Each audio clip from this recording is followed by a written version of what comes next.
भारत और बांग्लादेश के बीच कानपुर में दूसरा टेस्ट मुकाबला खेला जाएगा, लेकिन उससे पहले बांग्लादेश के पूर्व कप्तान शाकिब अल हसन ने क्रिकेट छोड़ने का फैसला कर दिया। शाकिब अल हसन क्रिकेट जितना जबरदस्त खेलते हैं उससे ज्यादा लेकिन सुर्खियों में अपने विवादों की वजह से रहे। जब भी क्रिकेट का मैदान हो और शाकिब का नाम आता है तो लोग कहते हैं कि शायद अभी थोड़ी देर में ही कहीं ना कहीं विवाद शुरू हो जाएगा। उनकी टाइम आउट कंट्रोवर्सी तो सभी को याद है, जिस तरीके से श्रीलंका के खिलाफ चीजें हुई थी।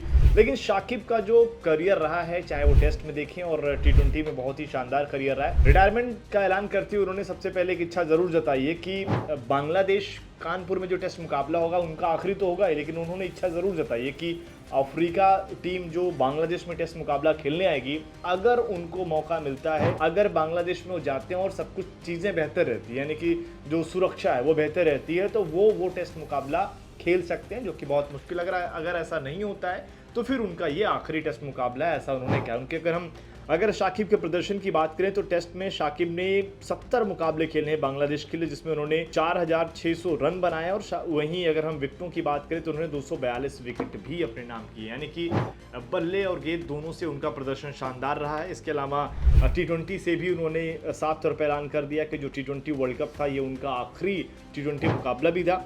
तो उसमें भी अगर हम उनके प्रदर्शन को देखें तो शाकिब ने 129 मुकाबले खेले हैं और जिसमें उन्होंने 2551 रन और इसके अलावा 149 विकेट भी उन्होंने हासिल किए हैं। नो डाउट T20 और चाहे ODI की हम बात करें या फिर टेस्ट, तीनों फॉर्मेट के शाकिब बेस्ट ऑलराउंडर खिलाड़ी रहे हैं, हमेशा रहे। लगातार अगर आप देखेंगे रैंकिंग उठाकर तो शाकिब आपको 1, 2, 3 इसी के आसपास ही नजर आएंगे पिछले कई सालों में। अगर आप देखेंगे तो शाकिब एक बेहतर ऑलराउंडर रहे और शायद उस दर्जे के खिलाड़ी जो हम बांग्लादेश में देखते हैं कि शायद उनसे बेहतर, उनसे अनुभवी खिलाड़ी आज तक नहीं हुआ है। फिलहाल उन्होंने ये रिटायरमेंट का फैसला किया, देखेंगे कि IPL और बाकी जगहों पर वो नजर आएंगे या नहीं आएंगे।